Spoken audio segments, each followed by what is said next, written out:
Vous êtes à 75 buts, Pelé en a 77. Ce sera spécial de le battre au mondial? Ça va être spécial, oui, bien sûr.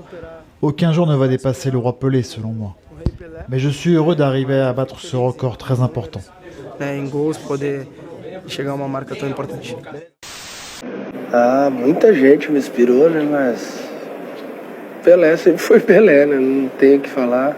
Completo, né? Ele foi o cara completo. Tinha tudo. Bom em tudo. Então, o cara era máquina. Não tem o que falar dele. ¿Crees que es el mejor de la historia, Leo Messi?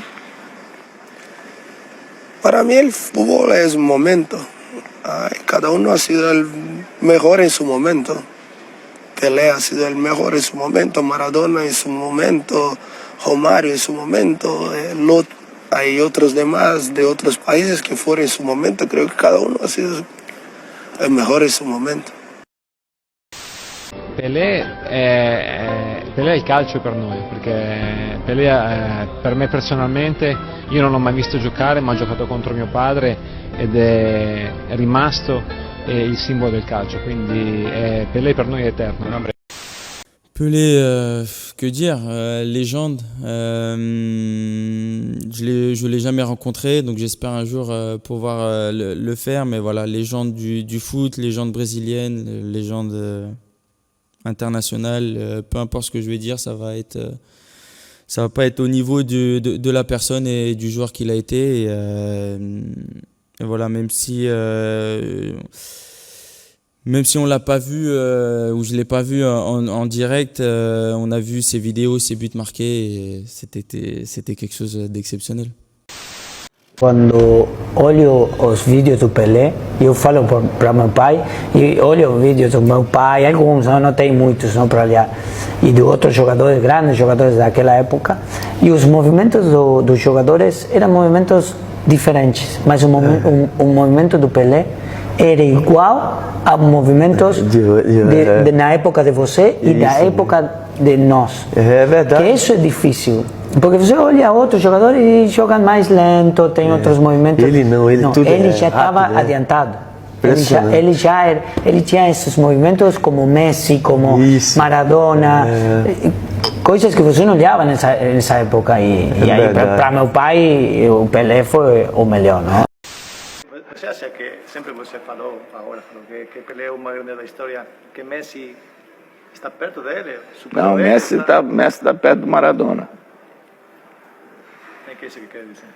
Quer dizer que ele, a meu ver, com Pelé ainda não dá para ser. Siempre digo, como brasileño, que Pelé es el mayor jugador de la historia. ¿Por qué? Porque intervino más fuera del fútbol do que propiamente el fútbol, que el fútbol intervino muchísimo, ¿no? Sí. Intervino muchísimo, tricampeón del mundo, pero la intervención fuera del fútbol, él para mí lo que hace, él es el más grande de la historia. Ha parado guerra, ha hecho cambios radicales en el deporte ¿sabes? Entonces, no hay comparación con un jugador como este, ¿no? Luego, para... Pelé, voilà, c'est la légende du football par excellence. Après, on a tous grandi en côtoyant, en voyant, en rêvant du roi Pelé. Après, certes, il est dans le dur aujourd'hui, mais je pense qu'à l'image de sa carrière, de ce qu'il a pu faire, c'est un battant et je suis sûr qu'il le gagnera ce combat et qu'il a encore de belles années devant lui. Alors le mythe, c'est quelque chose. Pelé n'est plus un footballeur. Pelé, c'est un mythe. Quand on joue comme Pelé, c'est comme on joue comme Dieu. There's a Messi, there's a Ronaldo. We have a lot of good players, but Pelé, I tell you, you were the best player of all time. Não, o Pelé é uma pessoa diferente, Pelé é outro gênero diferente. Pelé é um homem gol. Eu sempre fui um homem que preparava a jogada pro Pelé. Dele não tem nada que falar, para mim ele é um amigo, é o rei do futebol, tudo bem. Eu fico sendo no segundo plano. Eu estou feliz com isso.